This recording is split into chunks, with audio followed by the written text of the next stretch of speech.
Buenas tardes, yo soy Fernando Carreño Zamora, soy, como ya han dicho, profesor de enseñanza secundaria en el Instituto Miguel Hernández de Alhama, de Geografía e Historia.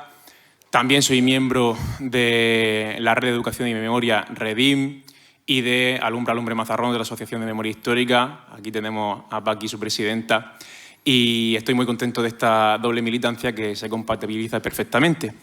Yo me siento, la verdad, que bastante ilusionado de estar aquí cuando Alfonso Cerón me dijo, ¿te subes tú? Y yo dije, pues si viene Tardá, que era de mis oradores favoritos del Congreso cuando yo tenía 20 años, digo, pues digo que sí, tirándome a la piscina sin saber muy bien lo que iba a decir. También quiero felicitar a Joan por el recibimiento del premio y agradecer también a Carlos para que se haya subido aquí a esta mesa y podamos charlar un poco, ¿no? Yo quería empezar brevemente con un speech muy breve, lanzando algunos datos y preguntándole a ellos dos pues acerca de esto y qué están palpando en el ambiente en sus respectivos campos. Buceando un poco en la prensa en los últimos días, hace poco El País publicó una encuesta, el 20 de noviembre, a propósito del 50 aniversario de la muerte de Franco, sobre si los jóvenes son más franquistas, ¿no? Esto es un tópico que se está extendiendo muchísimo ahora mismo, que se está hablando un montón y no en vano se basa en algunos datos que son ciertamente preocupantes. A vuela pluma os digo que entre el 23 y el 24% de las personas entre 18 y 44 años en algún momento preferían un régimen autoritario, es decir, consideran que un régimen autoritario es preferible antes que un régimen democrático. Hay que también tener en cuenta que estos datos hay que ponerlos en contexto. La democracia sigue siendo realmente la opción, democracia un poco a veces en abstracto, ¿no? Pero bueno, un régimen de libertades sigue siendo lo preferible ante la mayoría. Hay que destacar también el sesgo de género, es mucho más pronunciado la opción autoritaria entre el encuestado masculino que la encuestada femenina. Y lo que también mostraba esta encuesta era un desconocimiento o al menos una inseguridad palpable de mucha gente, especialmente aquí ya la gente joven, sobre determinados asuntos básicos. Por ejemplo, a las preguntas de cómo se inició la guerra civil había muchísimas dudas a la hora de responder. No había una respuesta clara. A la pregunta de quiénes asesinaron a García Lorca tampoco había una respuesta clara, a pesar de que quizá a los que estemos aquí nos puede parecer de cajón. O a la pregunta de qué bando cometió, bando aquí lo pongo entre comillas, pero bueno, estamos en casa, sabemos a lo que nos referimos, qué bando cometió o causó más muertes, más asesinatos, también había desconocimiento o al menos inseguridad general, ¿no? Entonces, ¿por qué cuando estaba ya leyendo yo esta encuesta creo que se producen estos desajustes? En primer lugar, tenemos que tener en cuenta los prejuicios familiares, ¿no? Entre el electorado joven y no tan joven se genera una especie de conceptos ancla de creencias instaladas que vienen de la familia y que muchas veces son difíciles de remover, puesto que suelen venir de figuras de autoridad moral o de autoridad familiar. Es muy difícil cuestionar algo que tus padres o tus abuelos, que son tan queridos, te han estado comentando sistemáticamente en casa, ¿no? A raíz de esto, lo que yo he podido observar en las aulas es que los estudiantes ideológicamente radicalizados son la minoría. Es decir, los que están muy convencidos de lo que están diciendo son una pequeña minoría, con los cuales sí que ya es muy difícil hacer algo. Luego tenemos la falta de trabajo en las aulas, ¿vale? Las leyes educativas, actualmente el currículum promueve la enseñanza y la transmisión de conocimientos y el trabajo a través de actividades de memoria histórica. Eso está en las leyes, ¿vale? No vale ya la excusa esta de que es que no tenemos amparo legal. Amparo legal hay. Otra cosa es que después se puede hacer. En bachillerato, el problema de que en segundo queda siempre al final del curso. Esto es un tópico recurrente, pero es verdad. Al final del curso las cosas se ven mucho más rápido y la estructura que tiene el tema del franquismo en segundo de bachillerato es una estructura excesivamente legalista, que va analizando la historia con una linealidad muy clara y que hace poco énfasis muchas veces en las cuestiones sociales y en la represión. Por eso digo que hay marcos teóricos bastante estrechos que hay que superar. Y luego también pues hay en parte del profesorado pues hay una falta de formación, no tienen conocimiento suficiente para abordar en profundidad estos temas, y tibieza. Tibieza porque todavía sigue perviviendo por ahí aquello de que es que lo que pasó hace 2 generaciones no es historia, eso es política y por lo tanto de eso no se puede hablar. Y ya por último, el fenómeno de las redes sociales. El fenómeno de las redes sociales, que creo que lo abordaremos más adelante, se está convirtiendo en un vehículo, en las redes como TikTok, Instagram, un vehículo de transmisión de información a velocidades nunca vistas, que está llenando pues el cerebro de la gente de información. Y ya no sabemos discernir si esto es correcto, si es real, si es un bulo, si es un tópico, si es fiable, etc. Entonces, dichas todas estas cosas, a mí me gustaría preguntarle a Joan y a Carlos cómo ven el estado de la memoria histórica en la juventud. A Joan quería preguntarle concretamente por el tema en Cataluña, más aún después del surgimiento de Alianza Catalana y las similitudes que pudiera tener con Vox a la hora de intentar captar ese voto joven. Me gustaría, por desconocimiento mío y porque nos lo cuente aquí a todas las personas que estamos presentes, y a Carlos, cómo lo está viendo desde el punto de vista de la universidad para ver cómo están llegando los jóvenes, porque tengo la ligera sensación de que es bastante diferente cuando yo entré en 2013 a la carrera y cómo nos politizamos nosotros, porque yo lo primero que recuerdo es pues Gamonal, el caso Bárcenas y estas cosas que te hacen pues acabar siendo más de un signo que de otro, y lo que hemos visto en los últimos tiempos pues no ayuda a que se pongan en valor los valores democráticos. Así que yo me callo ya y pues nada, me decís lo que queráis comentar. Yo lo voy apuntando y seguimos charlando. Bueno, buena tarde. Algunos comentarios al hilo de lo que has dicho, que por cierto has dicho cosas muy interesantes y diversas, con lo cual quizás cuesta un poco acotarlo todo, ¿no? Pero de entrada yo creo que debemos reconocer, incluso en homenaje a aquellas personas y aquellos colectivos que no se rindieron y que durante estas últimas décadas lo han dado todo para poder homologar la sociedad española al resto de sociedades que sufrieron un pasado dictatorial, fascista, a fin y efecto de hacer prevalecer la verdad, la justicia y la reparación. Decir que en el fondo estamos cosechando lo sembrado, es decir, la democracia española se construyó, ayer lo comentábamos en otra charla, la democracia española se construyó con materiales de segunda clase, puesto que el dictador murió en la cama. En cambio, en sociedades europeas, la democracia se construyó con los materiales nobles producto de la derrota del fascismo y del nazismo. Es decir, que de entrada, en el caso español, el modelo de impunidad prevaleció.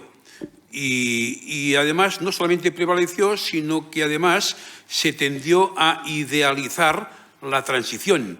Yo tengo fijado en mi memoria un dato del año 1999. En el año 1999, el mes de noviembre, el Congreso de los Diputados aprobó por primera vez una resolución que condenaba el franquismo. En el año 1999. Y salió en aquel mismo año, presentó una iniciativa parlamentaria, un diputado joven, que se llamaba Rodríguez Zapatero, un diputado joven que presentó una propuesta que iba firmada también por otros grupos parlamentarios, que pretendía ampliar las reparaciones a los militares republicanos.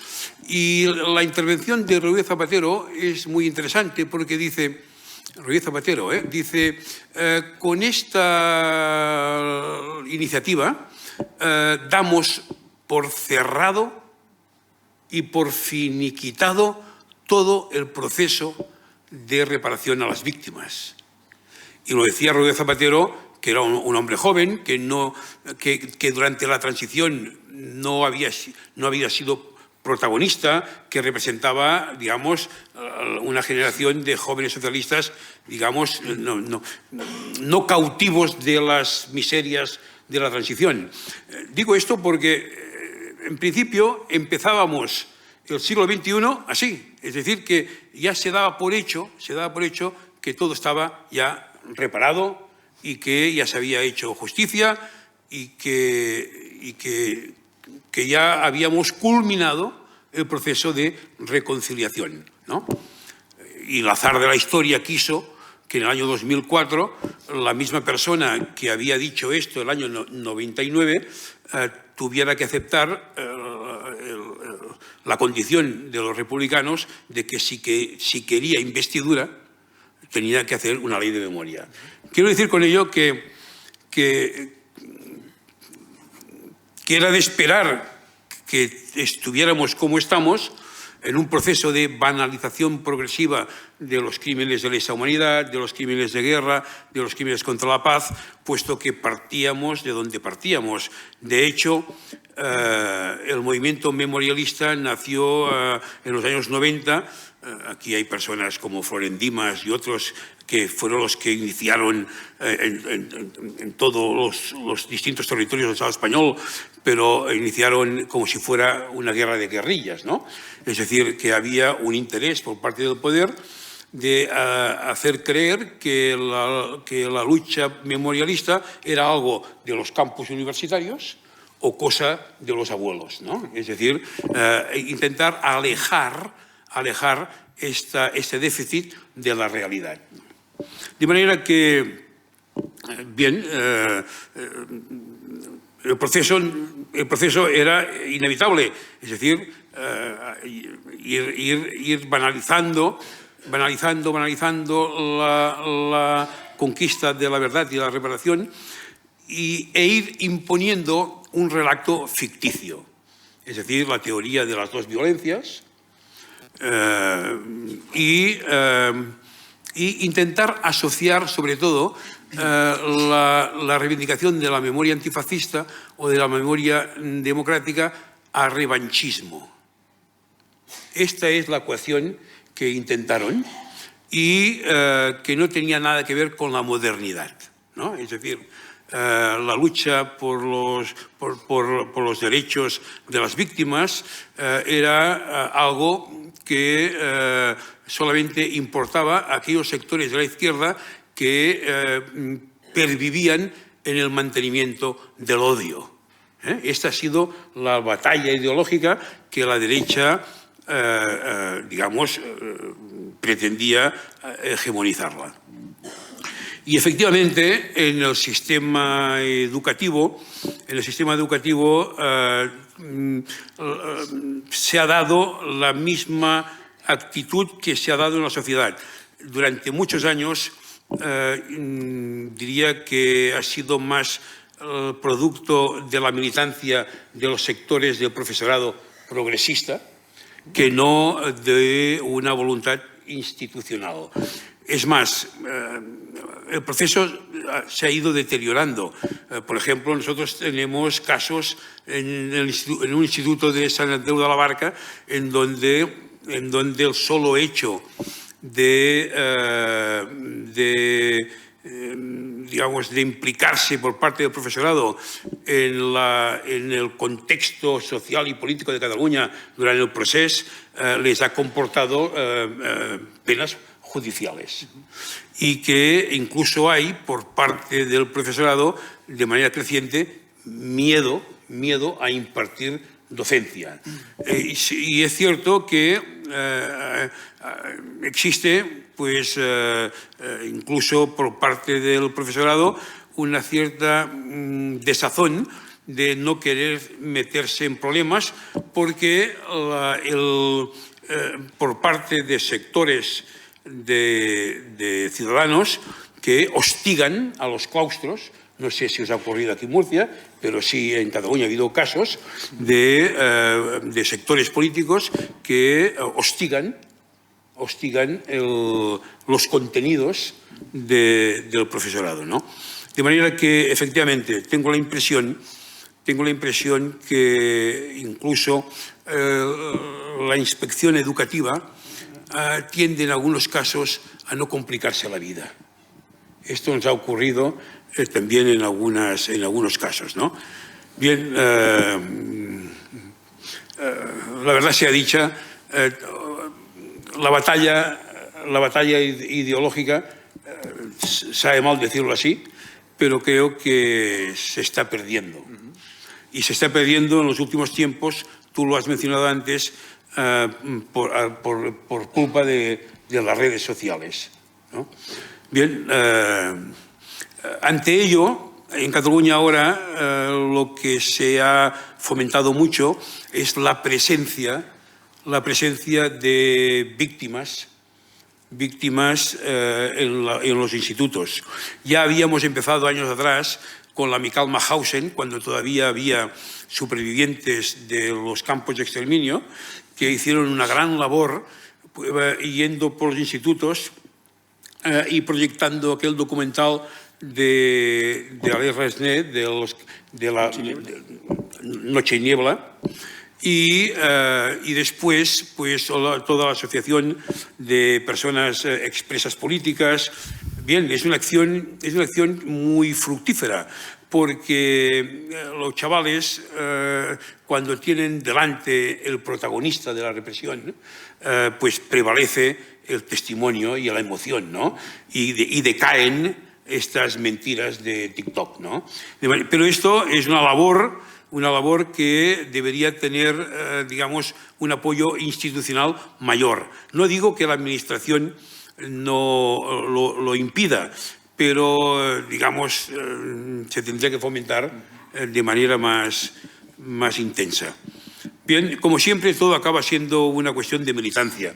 El movimiento memorialista, las víctimas del franquismo, con la tristeza inevitable de saberse que han sido miles y miles y miles y miles de víctimas las que han desaparecido o ya no están entre nosotros sin haber sido reparadas, quizás esto también actúa como acicate por parte de la militancia memorialista, ¿no? Pero bien, es una lucha ardua y a veces uno tiene la impresión que siempre vamos, que ellos siempre van por delante, ¿no? Y esto es un tanto, bueno, descorazonador, pero es así. Como siempre, no hay que rendirse. Bueno, buenas tardes. Ha sido muy interesante escuchar lo que ha comentado Joan. Yo, como mi compañero me ha presentado, soy Carlos Cárdenas, de aquí de Alhama. Soy doctor en la Universidad de Alicante de Historia Contemporánea. Y bueno, siguiendo lo que hemos comentado de la cuestión educativa, que me ha preguntado por la cuestión universitaria, a ver, esto se debe, evidentemente, la pregunta tiene la cuestión de que obviamente alguien que entra a estudiar la carrera de Historia normalmente es un perfil muy concreto. Es un perfil concreto que no quiere decir que sea siempre un perfil progresista, no tiene por qué, pero normalmente quien entra tienden a ser personas que tienen implicación evidentemente con estas cosas, que digamos a la sociedad en general se les escapa más. Entonces, la cuestión ha cambiado, o sea, ha estado esta deriva, digamos, hacia la ultraderecha también en las aulas, de la que tanto se habla. Yo no creo que la carrera de Historia sea exactamente un indicador, por lo que comento, por esto que digo. Porque en Historia te puedes encontrar a gente incluso muy radical, pero que es, por decirlo de alguna manera, muy de nicho. Una cosa que tampoco representa una opinión general. Sí que voy a poner el ejemplo precisamente por lo que sí que tienen que pasar todos los profesores de secundaria, que es el máster de secundaria, que tantas críticas recibe, porque, bueno, son críticas en gran medida merecidas. La memoria democrática, según la última ley, es un contenido transversal. También, como es, por poner un ejemplo, la cuestión de género. Eso quiere decir, porque suele hacer mucha mofa sobre la cuestión de género y de que sea un contenido transversal en educación, haciendo alguna broma de entonces, ¿qué? ¿Hay que hacer un problema de matemáticas desde perspectiva de género? Ja, ja, ja. No, no se trata de eso. Se trata de que tanto el profesor o profesora de matemáticas, como la de historia, como la de lengua castellana o la que sea, tienen que saber tratar en el aula, porque te puedes encontrar casos, que estos son cosas que a lo mejor tú incluso has visto, a mí me han contado otros compañeros de secundaria, de jóvenes haciendo el saludo nazi en clase. Eso te puede suceder también en la clase de matemáticas. Entonces no estaría mal una pequeña formación y sensibilidad de todos los profesores den la asignatura que den, dado que es una cosa transversal. Es una cosa como el género. No se trata de explicarle al alumno o la alumna lo que son las cuestiones de género solo en historia, porque ahí se trata la lucha del feminismo. No, se trata de que todo el mundo, empezando por los profesores, tengan conciencia de ello. Porque si no la tienen los profesores, muy difícil pensar que los alumnos van a acabar recibiéndola. Y si lo dejamos a la supuesta libertad de las familias en la educación, pues entonces lo que vas a tener es una transmisión generacional de valores de la que puede salir cualquier cosa. Y son temas tan serios que aquí no podemos considerar solo que sea una cuestión ni muchísimo menos de familia, es una cuestión social, porque tú vas a tratar con seres humanos en el resto de tu vida. Y no solo es una cuestión educativa, también es una cuestión de formación, porque trabajes donde trabajes, independientemente de si trabajas en el sector privado o público, de si eres profesor o eres cualquier otra cosa, pues estaría bien no ofender, o estaría bien tener un poco más de sentimiento, no solo de empatía, sino de ciudadanía. Yo en este sentido creo que uno de los grandes problemas respecto a esta batalla cultural que comentaba Joan, que lamentablemente puede perderse, no es ya en sí mismo, a mi modo de ver, el contenido. Es decir, que se enseñe esta cuestión, por supuesto, pero es también el cómo se enfoca la educación. Con la deriva, no sé cómo considerarla, ultraconservadora, pero a la vez neoliberal de los últimos años, yo creo que la educación se ha enfocado más, y eso se muestra en las diversas asignaturas que han ido saliendo, se ha centrado más en formar sobre todo gente para el trabajo, en formar a gente para la vida social solo entendida como el trabajo. Y a partir de ahí han salido estos típicos tópicos, por ejemplo, de que la historia es una asignatura inútil, o una carrera inútil, una carrera que no tiene salidas, etc. Esa es una concepción si quieres crear trabajadores. Si trabajadores, cuanto más inconscientes de lo que tienen alrededor, mejor. Entonces sí, es un modelo bastante exitoso. Si tú quieres crear ciudadanos, si para ti la utilidad no solo se mide en el trabajo, sino también en la capacidad de la gente para formar parte de la sociedad, que es lo que es ser un ciudadano, entonces es absolutamente útil todo esto. Entonces ese es el primer problema, pensar que esto es un contenido menor. Y en ese sentido sí creo que lo están consiguiendo, banalizar cuestiones como la de género, cuestiones como la memoria democrática, pensando que son cualquier cosa que se les ocurra, subvenciones, chiringuitos, etcétera, etcétera. Conocemos perfectamente el discurso, así que no creo que haya que repetirlo mucho más. Respecto a los jóvenes de la universidad que hacen ese máster, evidentemente no salen preparados, eso está clarísimo. No hay, que yo sepa, y yo lo he estudiado en Murcia, pero también sé el caso de Alicante, no hay mecanismos para que una persona, no ya de historia, sino de cualquier carrera, pero es que aún así ni de historia, salga, se le garantice que va a salir con unos conocimientos en memoria democrática. ¿Qué quiere decir eso? Que aunque esté en los planes educativos, al final va a depender de que a ti te toque un profesor concienciado o no concienciado, que se quiera meter en ese berenjenal o que no se quiera meter en ese berenjenal. ¿Por qué? Porque, bueno, hay determinados lugares, y creo que en la región de Murcia ha pasado, donde luego para las pruebas de acceso a la universidad, temas peliagudos, y peliagudo es la Segunda República, la Guerra Civil, el franquismo, tienden a no preguntarse. Esto no sé si es una cosa general en el resto de España, a lo mejor en otros lugares varía, pero claro, un profesor es fácil que diga, bueno, pues si encima de todo no hace falta que ahondemos tanto, pues vamos a meternos en otras cosas y esto lo vamos a dejar apartado. Entonces, evidentemente ahí hay un trabajo que implica regulación y eso no se va a conseguir, nadie va a regular sí porque sí, no creo que ninguna fuerza política quiera meterse salvo fuerzas minoritarias, que es el problema, si no se le exige. Entonces, por supuesto, esa es la base, no va a cambiar la juventud si no se crean mecanismos para que esa juventud salga enseñada. Y bueno, ya supongo que seguiremos tratando respecto a la cuestión de por qué los jóvenes adoptan estas posturas hoy en día. Yo creo que responde a unos problemas muy concretos de la sociedad actual, que a lo mejor tú y yo, como nos digamos, vivimos nuestra adolescencia y nuestro estudio en una época muy, muy diferente a esta, pues evidentemente se nota muchísimo, ¿no? La gente de nuestra generación nota muchísimo ese corte respecto a nosotros, que nos politizamos pues por ahí por 2015, cuando teníamos 16, 17 años, que es que fue toda esa eclosión de las fuerzas como Podemos, fue toda la cuestión de Cataluña, fue cuando empezó a crecer, fue cuando la lucha feminista empezó a crecer. Entonces nosotros nos movimos en un sistema político que parecía tambalearse y eso daba muchas esperanzas a quien evidentemente quisiera que se tambalease para que cambiasen, aunque fuesen unas pocas cosas, pero intentarlo. Pero los jóvenes actualmente, tengamos en cuenta que yo creo que nacen en un momento que se siente como de derrota de todo eso. Entonces nadie quiere estar en el barco perdedor. Entonces yo creo que los jóvenes simplemente ante los problemas sociales, que nosotros también los tuvimos y los tenemos, simplemente están adoptando otro paradigma. Y para mí, bueno, por ahí va simplemente encarrilado por dar esos datos.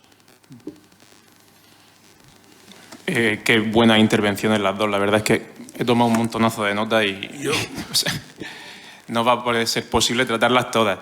Yo, al hilo de lo que comentabas antes, Joan, bueno, esto quizá aquí mucha gente lo sepa, pero quizá otros no lo sepan respecto al idealismo de la transición. Bueno, es que eso ha sido desde hace muchísimo tiempo uno de mis caballos de batalla en educación, pero no ya tanto por militancia, que ya más como historiador.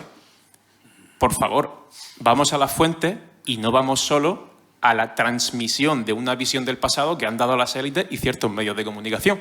O sea, que es que aquí ya no lo hago ni como militante, aquí ya me pongo como historiador. La visión de la idealización de la transición como modélica es que ni siquiera nace en la transición, es que eso es una tesis del tardofranquismo. La tesis tranquilizadora de todos cometimos atrocidades. Es que esa tesis se empieza a extender ya en los últimos años del franquismo y es la transición la que la va a consolidar. Me parece que fue Arzayus, ¿no?, en el Congreso de los Diputados, el que dijo que esto era, hablando de la ley de amnistía, es una ley de olvido también, me parece que llegó a decir. ¿No? Esto de la tesis tranquilizadora, si lo aplicáramos al nazismo, esto sería como decir, pues no sé, que habría que entender a los alemanes porque al final esto fue una cuestión de Hitler y 4 locos que engañaron a toda una sociedad. ¿Vale? Pues esto fue una cuestión de que los españoles pues tenemos la manía de cada cierto tiempo matarnos en una guerra civil y pues será propio del carácter sureño mediterráneo, ¿no? O sea, es una tontería de este estilo. Pues al final es lo que subyace en este tipo de narrativas. Luego también lo que habéis comentado de que evidentemente, aunque las leyes educativas generen el marco para el tratamiento de la memoria, al final no hay un impulso decidido por muchas administraciones. Desde luego en el caso de la región de Murcia no hay ningún impulso, ninguno. Sé que en los casos de Cataluña y creo que Navarra lo han trabajado y lo siguen trabajando excelentemente bien y algunas de las cosas que proponen, pues una ya la ha comentado Joan, es las charlas con las víctimas, es decir, trabajar in situ con el alumnado, con víctimas del franquismo. El problema es que, como tú decías en una entrevista, me parece que eso es la opinión, que el tiempo corre en contra. Porque, claro, ya no es que se te están yendo ya los nietos. Es que, claro, al final es muy sencillo jugar a hacer como hacía Rajoy. Yo no hago nada y que pase el tiempo, ¿no? Pues aquí hay una hay una dejadez por parte de las administraciones porque saben que el tiempo en ese aspecto juega a su favor. Como tú has comentado lo de las charlas, pues yo también quisiera reivindicar lo que hemos hecho aquí, por ejemplo, en el municipio de Mazarrón, donde he estado dando clase 3 años, como se ha hecho aquí en Alhama y en otros muchos municipios, Alfonso Cerón, Paqui, que han estado dando charlas incansablemente a los estudiantes de cuarto de la ESO, de primero de bachillerato, sobre los deportados murcianos en los campos de concentración, cuando los estudiantes ven, como tú decías, Joan, no ya solo, en este caso no es la persona, pero ver que apellidos recurrentes de tu pueblo aparecen en las listas de los deportados a los campos nazis, pues al alumnado le remueve en su asiento, ¿no? Entonces hay una serie de actividades como docentes que sí que requieren una preparación y que requieren un trabajo grande detrás, como puede ser, por ejemplo, la organización de una excursión a una exhumación de una fosa común, cosa que aquí en la región de Murcia pues, apenas se hace porque no hay voluntad para ello. Sé que en Navarra se está haciendo, Sé que en Valencia también se ha llegado a hacer. Imagino que en Cataluña también habrá habido casos de exhumaciones de fosas a las que se ha llevado a alumnado a presenciar cómo un equipo de arqueólogos, de científicos, están excavando científicamente, arqueológicamente, desde un punto de vista de la cultura material, una fosa común, y cómo la tierra es como una boca que la abres y te dice cosas, ¿no?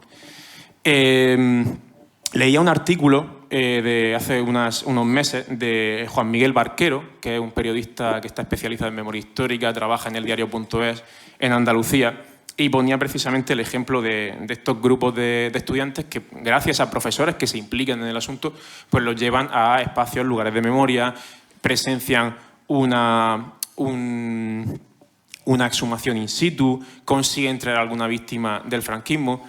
Luego el tema de las víctimas de la transición parece que siempre queda un poco ahí, como que eso no son víctimas, o que son víctimas de segunda, cuando el franquismo se extiende mucho más allá de 1975. Y nos encontramos aún así, Juan Miguel Barquero recogía en su artículo de junio de 2025, que a pesar de que había profesores que intentaban este tipo de iniciativas, muchas veces llegábamos hasta que el alumno llegaba a casa y abría el TikTok. Y entonces, cuando abre el TikTok, aparece de nuevo la banalización del franquismo, la banalización del fascismo, el cara al sol es gracioso, viva Franco es gracioso, hacer el saludo fascista es gracioso, porque el fascismo es el nuevo punk, ¿no? El fascismo es esa corriente disruptiva de personajes que encarnan Donald Trump encarna perfectamente esa disrupción que resulta graciosa, ¿no?, al estudiantado, y que sabe que remueve a ciertos profesores. Entonces es su manera también de como jóvenes, mostrar su rebeldía, agarrarse precisamente a eso, aunque no tengan muchos conocimientos de lo que están diciendo. Si nos vamos un poco más allá y no directamente relacionados con personajes como Trump y todos estos gurús de la alt-right norteamericana, de la extrema derecha alternativa, que hace años que están preparando manuales que trasladan a sus militantes para que trabajen y el asunto de la desinformación en redes. Es decir, ellos no se esconden en ningún momento. También tenemos casos, y seguro que alguno de vosotros habréis cruzado con este tipo de perfiles, están hasta los gurús de la productividad, este tipo de coaches de internet que te hablan todo el rato de emprendimiento personal, de superación, de las duchas frías de las 5 de la mañana, y estas cosas que parecen tonterías y que parece que no están nada relacionadas, están sí relacionadas con un perfil de masculinidad autoritaria muy concreto, que en última instancia va a acabar vinculándose también a esta banalización, o en algunos casos ya directamente la aceptación de las ideas posfascistas, como queráis llamarlas, en nuestra sociedad. Yo como profe sí que me he encontrado pues casos, como has comentado tú y demás, de ciertas algaradas, de ciertos comentarios. He tenido la suerte también de que, por regla general, era un alumnado bastante ignorante de lo que estaba diciendo, y cuando se les pone delante del espejo a explicarles cosas, pues normalmente decaen en su actitud. Yo os quisiera comentar un par de ejemplos muy rápido y ya termino esta parte, sobre cosas que he estado trabajando en la última semana o en el último año y medio en el aula, y ni siquiera en grupos que tienen directamente los contenidos de Segunda República, Guerra Civil, franquismo, como puede ser bachillerato o puede ser cuarto de la ESO. Estoy hablando en tercero de la ESO. En tercero de la ESO, por ejemplo, para esto hace falta conocimiento por parte del profesorado. Solo no sale. Cuando tú estás explicando el reinado de Fernando VII y acabas llegando a la famosa década ominosa, ¿no?, esos últimos 10 años de vuelta al absolutismo, y llega el caso de los fusilamientos de Torrijos, sus compañeros, y el caso de ejecución de Mariana Pineda a Garrote Vil, a mí se me ocurrió un día decir, anda, pero si la última ejecución a Garrote Vil en España fue la de Salvador Puig en 1974. Y entonces, pues a mí lo que se me ocurrió decir es a los chavales, ¿sabéis cuándo fue la última? Claro, nadie se podía imaginar que ya en tiempos de sus padres siendo niños se había producido la última ejecución a Garrote Vil. Aprovechamos también para ver un fragmento de una película que se llama Salvador, que protagoniza Daniel Brühl, un actor magnífico, y el corte está en internet. Es simplemente el momento de la ejecución. Y les dije, bueno, pues esto es un Garrote Vil. Un Garrote Vil no es darte un garrotazo, un Garrote Vil es una ejecución por estrangulación. Y se quedan cuajados. Para esto no hace falta prepararse en ninguna guía didáctica, para esto no hace falta prepararse en ninguna excursión, para esto simplemente hace falta tener voluntad y base previa. Otro ejemplo. Hablando del colonialismo y los campos de concentración. Otro de mis grandes caballos de batalla, también para la memoria histórica. La memoria del colonialismo es necesaria para comprender la memoria histórica y para comprender los horrores del fascismo. Cuando yo el otro día estaba explicando en clase, y por ahí tengo un alumno, lo sabrá, y esto ya lo había practicado en el curso anterior, cuando tú explicas el imperialismo del siglo XIX y explicas la conquista de África, puedes hablar de que los ingleses, ya en 1901, en la guerra contra los Boers, abrieron campos de concentración en Sudáfrica y le explican lo que es un campo de concentración, que es un gran espacio de, como su nombre indica, concentración de prisioneros civiles, ¿vale? Que van a trabajar en trabajos forzados y demás y que van a estar en unas condiciones infrahumanas. Me decían, pero es que no los mataban. Digo, si no hace falta. Si simplemente con las condiciones que ponen ya la gente va a ir cayendo como moscas. Y entonces les hacen la pregunta, ¿a que no sabéis quién se inventó el primer campo de concentración? A los ingleses. El primer campo de concentración con ese nombre se abre en Cuba. Y lo abre Valeriano Weyler. Un poquito antes. Con ese nombre, a los ingleses les parece una idea excelente. Concentration Camp. Lo van a copiar. Y si eso, además, lo unes poniéndoles una foto y les dices, ¿y este campo de concentración de cuándo creéis que es? Esto será de 1890. Esto será de 1900 poco. Digo, ¿dónde creéis que está ese campo? En Sudáfrica. Ah, ese campo está en Asia. Y entonces alguno que estaba mirando la foto, el pie de foto, decía, eso es Francia, pone las Gilets-sur-Mer. Digo, vale, ese campo es de 1939-1940. ¿Y quiénes son los que están ahí? Ah, pues, comprendo, no parecen personas negras, no, que no lo son. Digo, es que a lo mejor se llama Antonio Pérez, ese que está en la foto. No puede ser, no, sí puede ser. Estaba dando el siglo XIX en tercero de la ESO. No estaba dando el franquismo, no estaba dando la guerra civil, no estaba dando nada de eso. Conexión pasado-presente. Lo que ocurrió y lo que sí que nos afecta por las últimas generaciones. Y un tercer ejemplo, y con esto cierro. Tenemos mucho alumnado migrante en la región de Murcia. Yo esto lo practiqué el año pasado, por ejemplo, con aulas en las que me encontraba más del 50% de alumnado de origen migrante. Es tan sencillo como les puse un documental en el que ahora no voy a entrar, sobre el esclavismo, y les dije simplemente, preguntad en casa estas 3-4 preguntas. Y te encuentras con que alumnos que tú tenías en clase, sus padres habían venido en patera y se habían jugado la vida en el mar. Y fue un experimento bastante enriquecedor que compartieran que sus abuelos o sus padres habían pasado por esa situación, ¿no? Esto no hace falta prepararse ninguna guía didáctica, ¿eh? Estas son actividades que vas haciendo del día a día y que las evalúas como tareas con un 30%. ¿Vale? Así que se puede, pero hay que tener voluntad. Sí, de hecho, como que yo estuve durante 27 cursos también en secundaria y aprendí el oficio haciendo lo que tú dices que haces ahora y digamos que me siento representado por ti en mi juventud, ¿no? Sí, efectivamente. Pues ahora imagínate que estas didácticas hechas desde la resistencia y a veces desde el puro compromiso individual, hubiera respondido a una política educativa institucional, ¿no? Es evidente que los avances hubieran sido enormes, ¿no? Porque sí, todo depende de la existencia en los claustros de personas comprometidas que muchas veces lo que hacen es trasladar al aula su compromiso político también fuera del instituto, ¿no? Es decir, que de alguna manera se trata de no supeditarse a los currículos a veces oficiales, ¿no? Bien. Yo insisto en esta idea de la banalización, porque también sufrimos las consecuencias de la falta de referentes institucionales, ¿no? Imaginaros que vivimos en un estado coronado, ¿no? Imaginaros que quien fue jefe del Estado durante muchos años, pues que se hubiese arrodillado en no sé, en Mauthausen, ¿no? O que se hubiera arrodillado en Guernica, o que hubiera pedido perdón por su complicidad con la dictadura. Eso hubiera provocado una catarsis en la sociedad española. y las nuevas generaciones también hubieran crecido viendo que hay unos valores consolidados, blindados. Claro, es que aquí nada se ha parecido a ello. En el Congreso de los Diputados,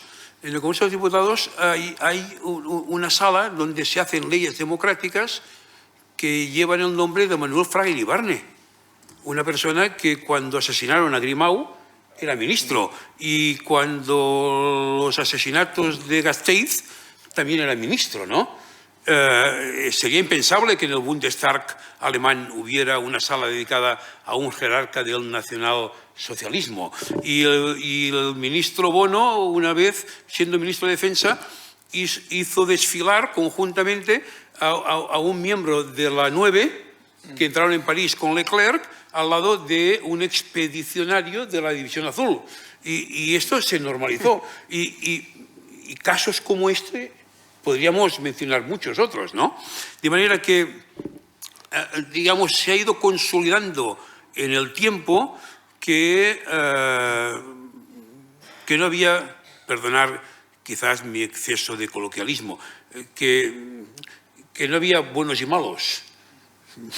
Y esto yo creo que ha sido absolutamente perverso, porque ha generado una gran relativización e incluso la inhibición por parte de los intelectuales de comprometerse. Bien, fue Serprun el que dijo, se ha confundido amnistía con amnesia, o amnesia con amnistía, ¿no? Bien, yo tengo esta impresión. Por ejemplo, este famoso grito de "a por ellos", en referencia a los catalanes, a por ellos, a por ellos, a por ellos, francamente, pues, un tanto doloroso para nosotros los catalanes, sería impensable si, por ejemplo, se hubiera educado a las juventudes, a todas las juventudes del Estado, en una idea muy clara, que el fascismo también significaba el odio a las minorías nacionales, incluso a las culturas minorizadas, ¿no? De manera que hoy día estas tensiones, que a veces son muy bien aprovechadas por el fascismo entre las distintas naciones del actual Estado español y las distintas culturas, se alimentan precisamente de la banalización del fascismo, porque el fascismo también es esto.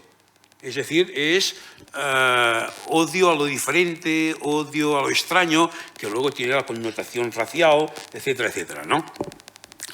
Y eso tiene que ver mucho. Yo recuerdo que, hablando una vez con un ministro de los jóvenes el segundo gobierno Zapatero, cuando le contábamos todo esto, que lo importante era hacer una ley de la memoria que reconociera todas las diversidades y que se reparara a todas las víctimas, a todas, incluso a las incómodas, por ejemplo, a las víctimas de la transición, ¿no?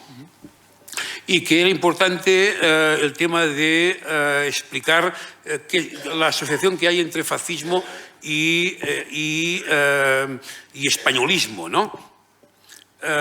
Y cómo esto era importante, porque al lado teníamos que hacer una ley para que todos los ciudadanos del actual Estado español en la enseñanza reglada tuvieran la oportunidad también de aprender catalán, gallego o euskara si quisieran. Es decir, que un niño murciano, andaluz, a lo largo del sistema educativo pudiera aprender también, al menos ofrecer la posibilidad de aprender catalán, aprender gallego, y a un niño catalán también la posibilidad de aprender gallego, euskara.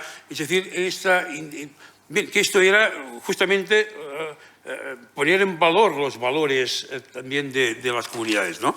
Y yo recuerdo que este ministro me miraba y debía pensar, este tío está loco. Y yo lo miré a los ojos, buena persona, ¿eh? Y lo miré a los ojos y digo, me parece que como si te estuviera hablando de la toma de Tetuán, ¿no? Porque, es decir, incluso personas que pretendían acercarse a entendernos y a buscar soluciones, estaba tan consolidada ya que que esto ya está pasado, ¿no? Es decir, el fascismo no volverá. Estáis hablando, sois unos alarmistas, ¿no?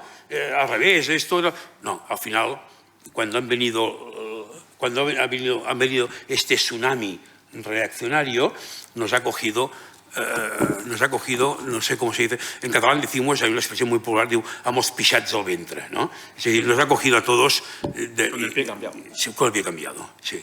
Y yo creo que esto sí que deberíamos aprenderlo, porque si no, sí, son tiempos inciertos. A mí creo que tienes razón que también hay un poco de pose por parte de los jóvenes, sí, una actitud provocadora. Por ejemplo, decía un compañero, porque yo también soy, claro, mis amigos son todos del mundo de la enseñanza y experiencia y tal, y ahora, típico, entra el profesor de catalán, de lengua catalana, en la aula, y lo primero es ¡Viva España! Es decir, hay el profesor de historia, sí, el profesor de historia, si aparece con un pendiente aquí, dicen este es de la CUP, o es de Podemos, o es de tal, y ¡Viva España! Es decir, que ahí también, ¿no? Sí, hay cierto... ¿no? Existe. Si no te lo dicen, algunos lo piensan. Sí, pero me refiero que también es una actitud un poco de contestación, sí, ¿no? Es un arma arrojadiza. Exacto. O sea, la bandera se convirtió, siempre lo ha sido, porque el nacionalismo español el nacionalismo extremo español tiene esa característica de que es en tanto que los otros no son. Eso no solo le pasa al nacionalismo español, le pasa también a otros nacionalismos. Le va a pasar, por ejemplo, al nacionalismo inglés, con el caso escocés, con el caso galés, ¿vale? Su esencia es en tanto que niega a los demás.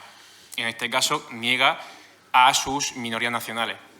Otros nacionalismos, como puede ser el caso francés en el siglo XIX, en el siglo XX, o el alemán, tenían como gran enemigo el vecino continental. En este caso era Francia o Alemania y viceversa. Pero en España no tenía esos grandes enemigos continentales. Entonces se empiezan a fraguar con la construcción del Estado-Nación los enemigos internos, del interior, ¿no? Así es. A ver, por continuar en esa cuestión, a mí me interesa de esto remarcar, no por hacer de abogado del diablo, pero sí por tener claras las cosas. Cualquier ley o cosa que planteemos, que creo que también en esto ha habido mucho miedo, por lo menos desde los grandes grupos políticos, quizá más, el miedo como a ideologizar, entre comillas, dado que al final todo es ideología. De hecho, alguien coge la ley de memoria democrática y se la lee, la última ley, la que sustituía la de memoria histórica, y se lee el preámbulo, y esa ley en la exposición de motivos habla de una cosa que al final hay que aceptarlo como historiador, es una toma de posición ideológica. ¿Por qué se llama memoria democrática ahora? Porque se crea como una especie de continuidad de todos los actos que han llevado a la lucha por la democracia. Entonces la ley es muy interesante analizarla desde ese punto, porque no solamente te habla de la cuestión de la dictadura franquista, sino que te habla a nivel de historia de España como relato, historia contemporánea como relato, te habla de todos como una sucesión de actos que han llevado a la lucha de la democracia. Por eso es memoria democrática. Entonces, eso es una toma de partida, evidentemente. La pregunta que hay que hacerle a alguien que no le guste mucho es, vale, entonces, ¿qué relato quieres tú poner? Pues la sociedad tiene que poner un relato histórico, eso está clarísimo. Entonces, yo creo que el problema, yo es que aquí doy muchas vueltas, digo, no sé si nosotros también, yo no mucho porque no soy tan mayor, pero no sé si aquí habrá habido alguna equivocación también a la hora de ser pedagógico con la sociedad. Sí, pues será por la cuestión de que la derecha española, lamentablemente, gran parte de ella venía de donde venía, de Fraga, de Alianza Popular, que al final es, quiero decir, la desintegración de UCDs, y todo eso al final ha sido muy difícil de conseguir que la derecha, porque es que al final el problema es que si por lo menos, si los tienes beligerantes contra ti, vas a tenerlo siempre difícil, porque, vamos a ver, la realidad es la que es, y el voto de la gente es el que es. Y ahora estamos, efectivamente, en un periodo más reaccionario, pero es que en los periodos progresistas no era que el 90% de los españoles votase opciones progresistas tampoco. Entonces, la pregunta, claro, es como la cuestión de las minorías nacionales. Es una cosa tan compleja de ver cómo vas atándolo todo. Pues claro, ahora se viene aquí alguien, por ejemplo, de la derecha española y nos diría, yo tengo claro que su contestación a ti, Joan, sería decir, no, pero es que tú estás haciendo un intercambio y lo que vino primero fue la radicalización de Cataluña y eso ha vuelto españolistas a los jóvenes.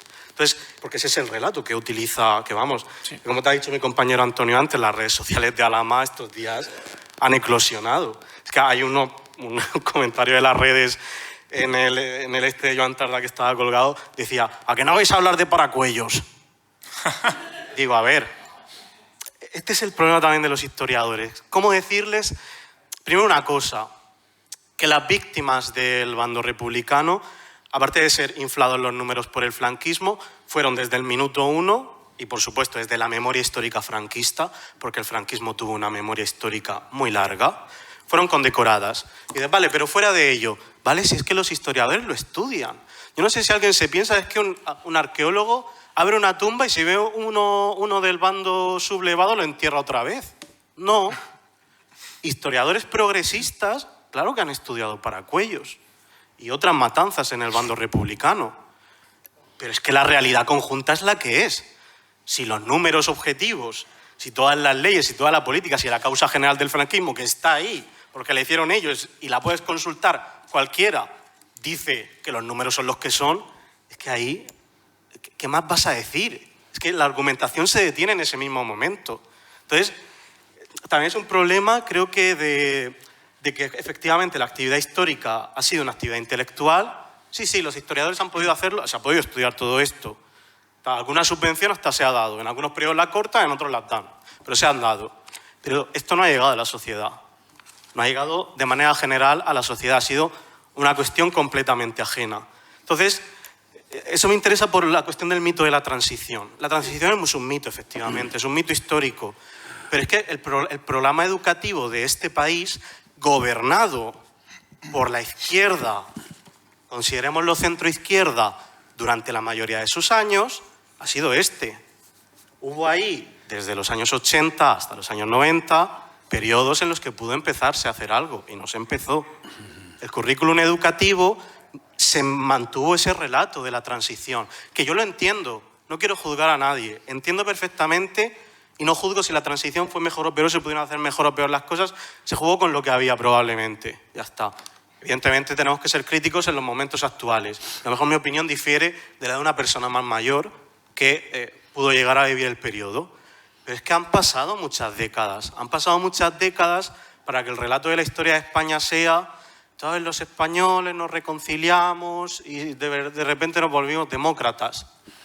Hombre, a ver, yo qué sé, es un poco más complejo. No se trata de despreciar absolutamente nada en ningún caso. Es un país muy difícil, es un país muy complejo, es un país donde efectivamente el relato español también tienes que unirlo a otros relatos de otras personas que se sienten diferentes. Por mucho que tú quieras que el Estado esté junto, y eso ahí yo creo que también hemos tenido muchos problemas en normalizar eso. Probablemente porque las autonomías han permitido desarrollar sistemas educativos, han permitido meter ciertas cosas, como son las lenguas, pero me parece que se ha hecho sin una conexión. Se ha hecho cada uno como...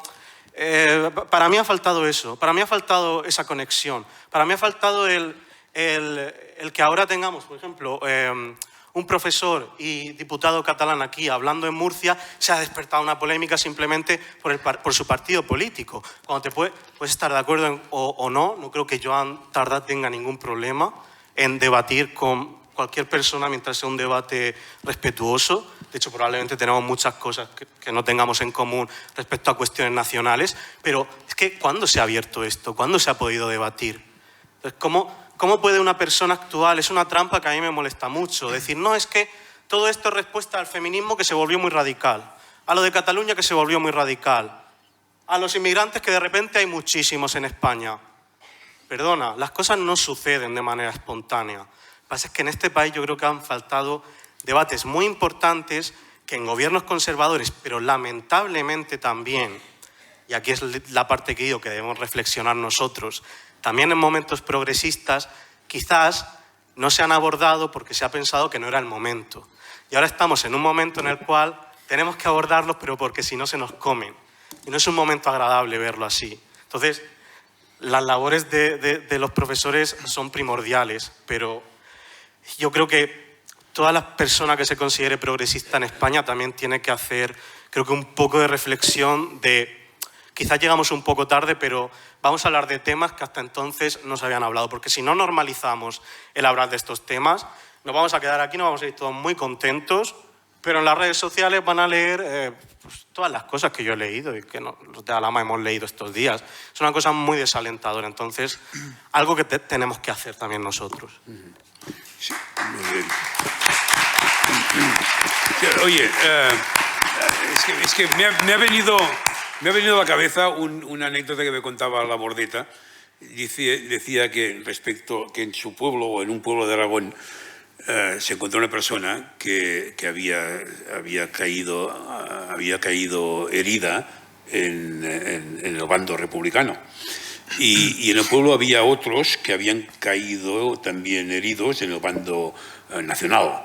Y decía este hombre, mientras los de bando nacional toda la vida han sido en el pueblo considerados caballeros mutilados, yo toda la vida he sido un puto cojo.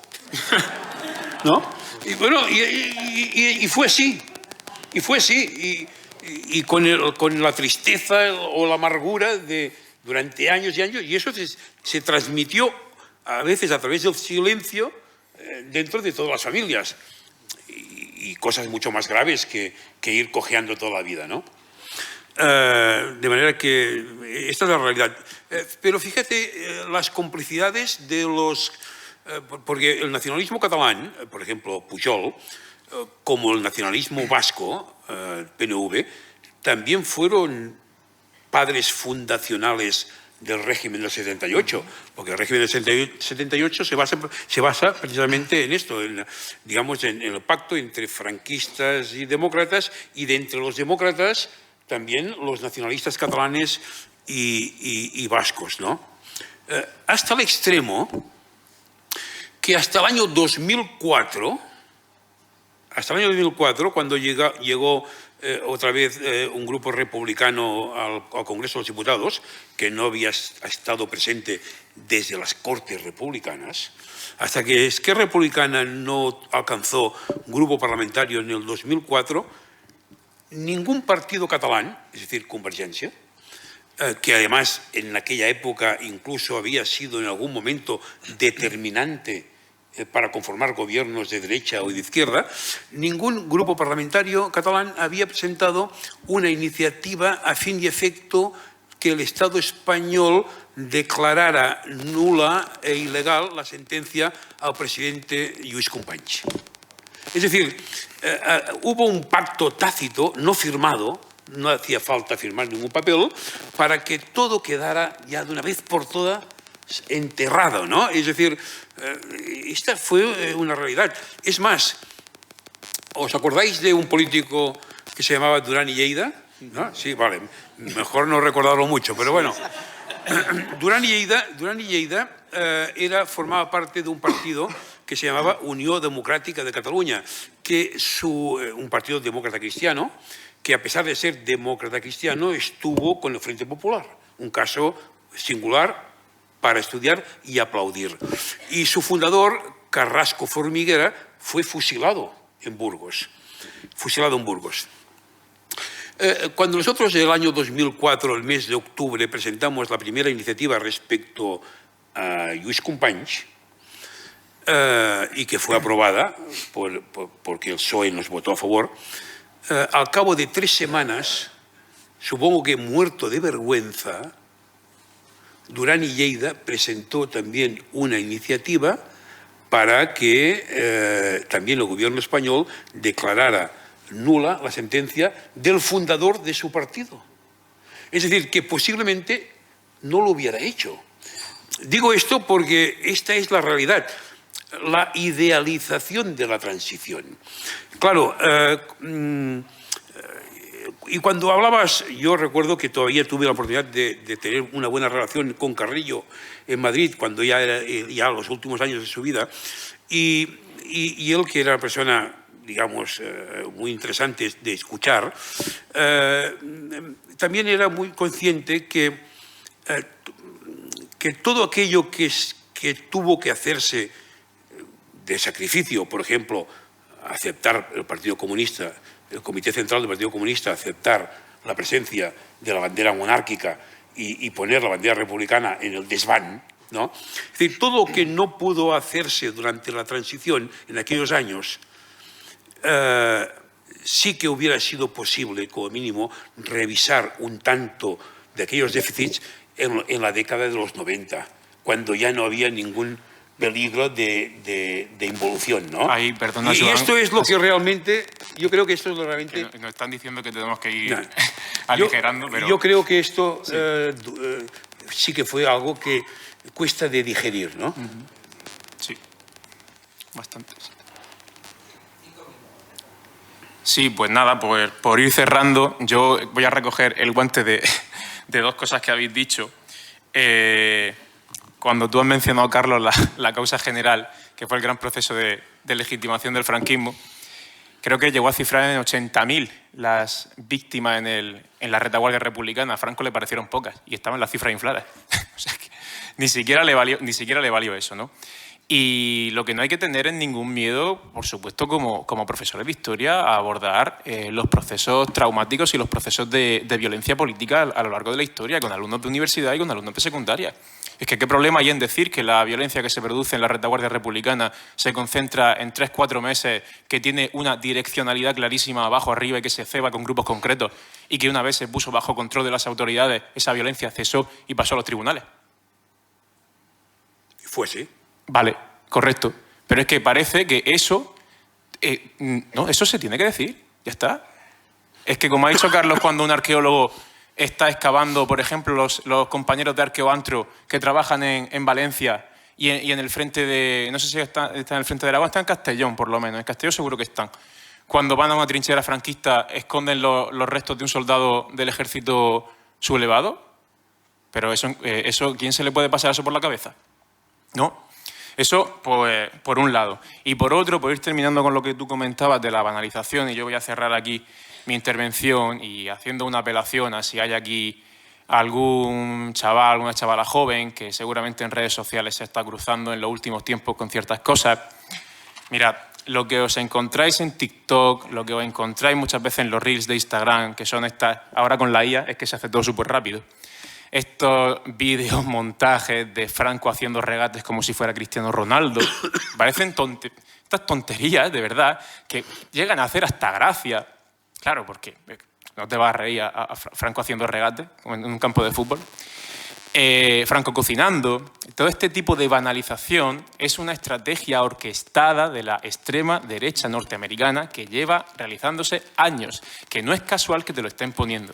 Y que toda esta desinformación que se junta en redes, en las cuales te encuentran los tópicos de siempre, del Franco hizo pantano, del Franco inventó la seguridad social, con Franco se podía dormir con la puerta abierta, hombre, ahora ya no se puede. Este tipo de mentiras que no sostienen el menor análisis, es imposible. Cuando os encontréis también, jóvenes, los típicos eufemismos extendidos también por la extrema derecha norteamericana que han tenido su traslación a España en el estos no comen jamón, el tío A, ¿vale? Estos eufemismos para decir el tío A es Hitler, no comen jamón es musulmán, ¿bien? Todo este tipo de expresiones que utilizamos, que se pueden llegar a utilizar incluso sin la intención de herir, al final están generando un pozo, porque el lenguaje es performativo, que irá avanzando y avanzando y avanzando y avanzando hasta que no sabremos distinguir ya absolutamente nada de si lo que estamos diciendo no lo creemos de verdad o no lo creemos. Y entonces ya será demasiado tarde. Así que vacuna puesta y a saber lo que estamos viendo y consumiendo. Muy bien.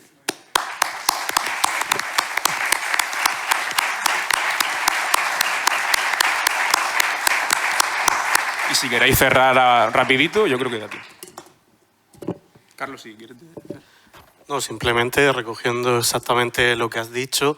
Yo creo que aquí, por poner un punto de partida, tenemos que ir, sobre todo los jóvenes, ahí está mi hermano, hola, hay que ir también ayudando, ya que somos pocos, porque el drama de aquí es que haya pocos jóvenes. con todo el respeto, pero es el drama de aquí, que haya pocos jóvenes. Pero lo que hay que hacer es también una correlación intergeneracional para que una persona más mayor, que a lo mejor no entiende ese lenguaje que nosotros podemos entender por ser profesores de chavales más jóvenes, también pueda entenderlo. Eso es muy importante, se lo digo, pensando en mi hermano y en cualquier otro, es muy importante transmitir a toda esta gente que está muy formada, que sabe mucho y que lucha mucho, solo simplemente somos generaciones distintas y tenemos lenguajes distintos, que es lo que ha sucedido en toda la historia, es absolutamente normal. Ahí hace falta, yo creo, una correlación generacional, porque yo creo que ahí si empezamos, aunque no seamos muchos, pero que haya gente joven siempre va a ser, yo creo que pueden hacer mucho más de cámara de eco. Llegan a donde nosotros no vamos a llegar. Entonces, eso es muy importante. Hablar entre generaciones, hablar con los nietos, quien los tenga, comentar todo este neolenguaje de extrema derecha, es muy importante porque nos estamos enfrentando a un monstruo que, a diferencia de otras épocas de la historia, que era muy concreto, que paseaba con trajes militares y era muy violento, ahora es muy posmoderno. Es una amalgama de muchas cosas que no entendemos y que a veces parecen pacíficas o que simplemente son bromas, y detrás, cuando te pones a indagar, se esconden cosas muy terribles y aquí tenemos que hacer todos un ejercicio de intentar comprender todos estos lenguajes modernos. Y nada, pues por mi parte ya cerramos también. Muy bien.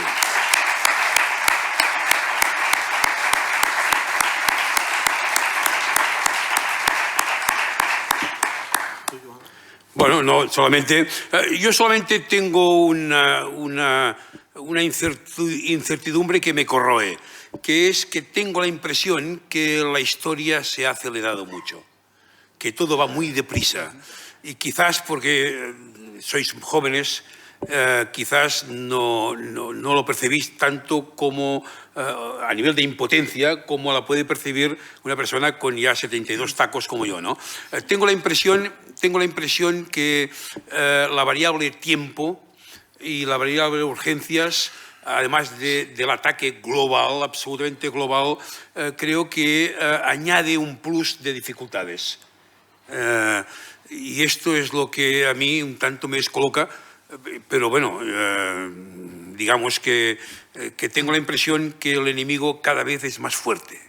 Y siempre el sueño del republicanismo histórico siempre había sido que la cultura haría libre a las personas, que la cultura, y por eso el republicanismo siempre había luchado en contra del